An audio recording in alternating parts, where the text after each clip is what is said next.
Friends, welcome back to the my new video guys and my YouTube channel. Today friends we are going to talk about how can we turn off aeroplane mode in our lava phone. Guys, you're going to turn off your aeroplane mode setting in your lava phone. So now you can off it, and guys now let's see how to turn off aeroplane mode setting in our lava phone. In this video guys I will show you friends. So before starting video friends, first of all go and subscribe the channel, click the bell icon, like my video. So then we will start the video. First of all open your phone setting, and friends you can see this type of setting in your lava phone.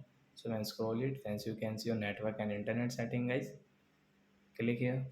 Second option guys, you can see your aeroplane mode setting. So right side guys, you can see this icon, you will have to click here.